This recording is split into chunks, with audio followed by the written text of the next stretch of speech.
क्या कुछ रहा आज की महापंचायत में? लगातार ये छठी महापंचायत है, लोग निगाहें गड़ाए उम्मीद कर रहे हैं कि कुछ निर्णय निकलेगा, आगे की रूपरेखा बनेगी। देखो, अभी आगे का निर्णय को लेकर कमेटी चर्चा कर रही है। 76 गाँव के सभी कमेटी के अध्यक्ष, पूरी संघर्ष समिति अभी निर्णय करके तय कर लेंगे कि आगे की लड़ाई कैसे लड़नी है और कब लड़नी है। जो भी कमेटी निर्णय करेगी कि अभी अगर संघर्ष करना है, अभी अगर यहाँ आंदोलन शुरू करना है, अभी अगर महापड़ाव डालना है, तो हम उसमें भी साथ है। और कमेटी कहेगी कि हम 5 दिन बाद, 10 दिन बाद या 2 सप्ताह बाद लड़ना चाहते हैं, तो हम उसमें भी तैयार है। जो निर्णय कमेटी कर लेगी, क्योंकि ये कमेटी इस आंदोलन को चला रही है पिछले लंबे समय से, तो जवाबदेही भी कमेटी की है और निर्णय भी कमेटी का है। हम तो इस निर्णय में पूरी ताकत के साथ में संघर्ष समिति के साथ खड़े हैं। जैसा इनका आदेश होगा उसमें हम इनके साथ खड़े हैं, चाहे फिर हमें यहाँ अनशन पे बैठना पड़े, चाहे हमें यहाँ कुछ भी संघर्ष करना पड़े, लेकिन पीछे नहीं हटेंगे। लेकिन निर्णय कमेटी का होगा। अभी थोड़ी देर में कमेटी निर्णय करके सबके सामने रख देगी और जो भी निर्णय आएगा हम सब उससे सहमत हैं। मनोज भाई तुम संघर्ष करो, हम तुम्हारे साथ हैं। मनोज भाई तुम संघर्ष करो, हम तुम्हारे साथ हैं। मनोज भाई तुम संघर्ष करो, हम तुम्हारे साथ हैं। जनता की क्या भावना है? अक्सर जनता चाहती है निर्णय, कुछ ठोस कदम, और वो साथ पंचायतों। जनता की तो एक ही भावना है, डूंगरी बांध रद्द हो, और कोई दूसरी भावना नहीं है। लेकिन भजनलाल सरकार ने भ्रमित कर रखा है जनता को। कभी कहते हैं 7 गाँव है, कभी कहते हैं 15 गाँव है, कभी कह रहे हैं कि 76 गाँव है, कभी कह रहे हैं 88 गाँव है। तो कहीं ना कहीं सरकार भ्रमित कर रही है। जनता ये चाहती है कि सरकार एक बार ये बताए कि भाई तुम चाह क्या रहे हो जनता से, तो जनता तो निर्णय कर लेगी। लोकतंत्र में जनता ही भगवान है। और हम तो ये कह रहे हैं कि भजनलाल सरकार एक बार ये क्लियर तो करे कि करना क्या है। भजनलाल सरकार ये कहे कि हम काम शुरू कर रहे हैं, तो भजनलाल सरकार को भी दिखा दें कि जनता की ताकत सबसे बड़ी है और जनता हर पार की लड़ाई के लिए तैयार है। डूंगरी बांध तो किसी भी सूरत में नहीं बनेगा। भजनलाल सरकार को अगर कोई गलतफहमी है तो अपना दिमाग ठीक करें। बाकी जनता मजबूती से संघर्ष करने को तैयार है और जो भी निर्णय अभी कमेटी का आने वाला है उसमें पूरी जनता साथ है। और इसीलिए अभी भी देखो, रात में करीबन 6:30-7 बज गए और यहाँ अभी भी बड़ी संख्या में लोग रुके हुए हैं। और इन सबका मन है कि पूरी ताकत के साथ में लड़ाई लड़ी जाए, पूरी ताकत के साथ में संघर्ष किया जाए। इनका जो भी निर्णय होगा उसे मनोज बना इनके साथ खड़ा है। भाजपा सरकार मुर्दाबाद, मुर्दाबाद, मुर्दाबाद। भाजपा सरकार मुर्दाबाद, मुर्दाबाद, मुर्दाबाद। अब तक जितनी भी महापंचायत हुई, पर्ची सरकार बंद करो, बंद करो।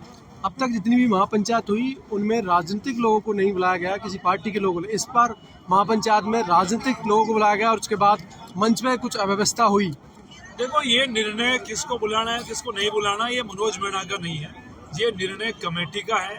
कमेटी जो तय करेगी वही इस आंदोलन में चलता आ रहा है और आगे भी वही रूपरेखा पे हम काम करेंगे। अब जो भी जिन भी नेताओं को बुलाया गया सबका सम्मान है, लेकिन मेरा ये मानना है कि सभी नेताओं को समझदारी के साथ में डूंगरी बांध पे चर्चा करनी चाहिए। ये चर्चा करनी चाहिए कि डूंगरी बांध कैसे रुकेगा, ये चर्चा करनी चाहिए कि किसानों को ये 76 गाँव है इनको कैसे बचाया जाए। बल्कि एक दूसरे पे छीटा कसी, एक दूसरे पे टीका टिप्पणी, ये कहीं भी मैं ठीक नहीं मानता। लेकिन कमेटी ने बुलाने का निर्णय लिया तो कमेटी ने लिया, लेकिन ऐसा कुछ नहीं है, सब कुछ ठीक है। सारे लोग यहीं पे खड़े हुए और छोटी मोटी बातें बड़े आंदोलन में होती रहती है, इसको लेकर हमें कोई समस्या नहीं है। जो हुआ वो हो गया। आप भी पूर्वी राजस्थान के रहने वाले हो, दौसा जिले के भभुआ क्षेत्र के रहने वाले हो। सरकार जो डूंगरी बांध बना रही है, ERCP का जो प्रोजेक्ट बनाया था, वसुंधरा राजे सिंधिया ने वेबपोस्ट कंपनी के माध्यम से सर्वे कराया। डूंगरी बांध के लिए पूर्वी राजस्थान की ERCP के लिए पूर्वी राजस्थान की जनता ने आंदोलन भी किया। उसके एक बार तो ओडा भीम से अध्यक्ष थे, अभी जवान सिंह अध्यक्ष। नरेश जी ने भी उसके लिए काफ़ी प्रयास किया कि ERCP योजना लाई जाए और जो आसपास क्षेत्र के गाँव हैं उनको पानी पिलाया जाए। हाँ, जब गंगापुर सिटी में गजेंद्र सिंह शेखावत आया था, हिंडौन सिटी में आए, दौसा में आए, लोगों ने ERCP की मांग करी, काले झंडे निकाले। अब सरकार ERCP बनाना चाहती है, फिर लोग वापस से धरना प्रदर्शन कर रहे हैं, आंदोलन कर रहे हैं। 76 गाँव को उजड़ने की बात कर रहे हैं। ऐसा कोई जनप्रतिनिधि नहीं है क्या जो जनता के सामने सच का सच लाए और दूध का दूध और पानी का पानी करे, कि जनता को भी गुमराह नहीं करे? और क्या उस पर क्या कहेंगे? देखो ऐसा है, आपकी सारी बातें सही है। ERCP के समय में भी आंदोलन करने वाले हमारे लोग थे। जब भी लोगों ने हमसे कहा, हमने भी मदद करी। लेकिन कोई भी सरकार हो, कोई भी परियोजना को लाती है तो पहली प्राथमिकता ये होती है कि जनता के हित में है कि नहीं है। अगर कोई भी परियोजना जनता का विनाश कर रही हो, कोई भी परियोजना जनता के खिलाफ हो, तो ऐसी परियोजना किस काम की? भजनलाल सरकार से हम यही कह रहे हैं कि आप पानी की बात कर रहे हो, बहुत अच्छी बात है, लेकिन इन 76 गांवों को उजाड़ के अगर आप जो विनाश करना चाहते हो, ये ठीक बात नहीं है। हम कोई पानी के विरोध में थोड़ी खड़े हैं। हम देख रहे हैं 76 गांवों को बर्बाद नहीं होने देंगे। और क्या बांध पहले नहीं बने क्या? ये जिद क्यों है सरकार को कि हम ये रिकॉर्ड तोड़ के बांध बनाएंगे, हम ये करेंगे वो करेंगे? वहाँ पहले ही बहुत जगह है और 76 गांवों को बचाया जाए। और सरकार उसके तहत बचाते हुए अगर कोई योजना लाती है तो जनता का भला करे। लेकिन जनता के घरों को उजाड़ के अगर सरकार किसी योजना की बात करती है तो उस योजना के खिलाफ हम भी खड़े हैं। चाहे हम तो हुआ से आते हैं, चाहे कहीं से भी। यहाँ बहुत सारे लोग हैं जो इस क्षेत्र के नहीं है, आधी जनसंख्या बाहर की भी आई है। उनका ये मन है, उनके रिश्तेदार है, उनके यहाँ दोस्त है, और वो इस बात को समझते हैं कि विनाश अगर सरकार कर रही है ऐसी योजना लाके तो ठीक नहीं है। जनता के हित में काम करे तो जनता साथ है, नहीं पूरी जनता सरकार के खिलाफ खड़ी हो जाएगी। तो पूर्वी राजस्थान के लिए जो ERCP का जो पानी है वो कहाँ से आएगा? कोई आप लोगों ने, नेताओं ने, आप लोग जयपुर में रहते हो, ये वहाँ के जो PH उसके जो इंजीनियर्स हैं सिंचाई विभाग के, उनके साथ में भी आपने कोई बात करी होगी। काफ़ी लोग वहाँ पर अभी मंत्रालय में भी यहीं क्षेत्र के लोग निवास कर रहे हैं, उनसे भी जानकारी आपने प्राप्त करी क्या? देखो ऐसा है, सरकार ये तय करे कि इन गांवों को हम सुरक्षित करें, और इन गांवों को सुरक्षित करके सरकार जो भी योजना लाना चाहती है, पानी की योजना लेके आए ना, सरकार को दिक्कत क्या आ रही है? लेकिन इन गांवों को उजाड़ के, इन गांवों को विस्थापित करके अगर सरकार कोई योजना लाना चाहती है तो ये लोग उसके खिलाफ खड़े हुए हैं। और हम लोग भी सरकार से यही कह रहे हैं कि पहले तो सरकार इतनी डरी हुई है, सरकार का कुछ भी विजन क्लियर नहीं है। सरकार ये क्लियर नहीं कर पा रही कि कितने गांव इस डूंगरी बांध में जा रहे हैं। कभी तो सरकार के मंत्री 8 गांवों के नाम ले रहे हैं, कभी 15 गांवों के नाम ले रहे हैं, कभी ये कह रहे हैं एक भी गांव नहीं जा रहा। सरकार DPR जारी करे पूरी की, कौन सा गांव जा रहा है, कौन सा नहीं जा रहा। अगर एक भी गांव सरकार अगर ये कह रही है नहीं जा रहा, सरकार ये कह रही है कुछ लोग भ्रमित कर रहे हैं ग्रामीणों को, तो सरकार पूरी जानकारी पटल पर रखे। सरकार हमारे बीच में आ जाए, कमेटी के बीच में, और सरकार का कोई भी मंत्री आके कह दे एक भी गांव डूंगरी बांध में नहीं जाएगा तो ये लोग चले जाएंगे, आंदोलन खत्म है। इनको आंदोलन करने का शौक नहीं है साहब।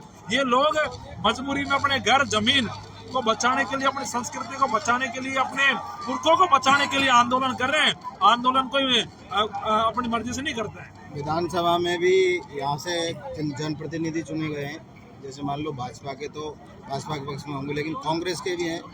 इंदिरा मीणा बावड़मास से, गंगापुर सिटी से रामकेश मीणा जी है, उन लोगों ने, और हरीश मीणा जी हैं, उन लोगों ने कभी लोकसभा में, विधानसभा में कभी आवाज़ उठाई है?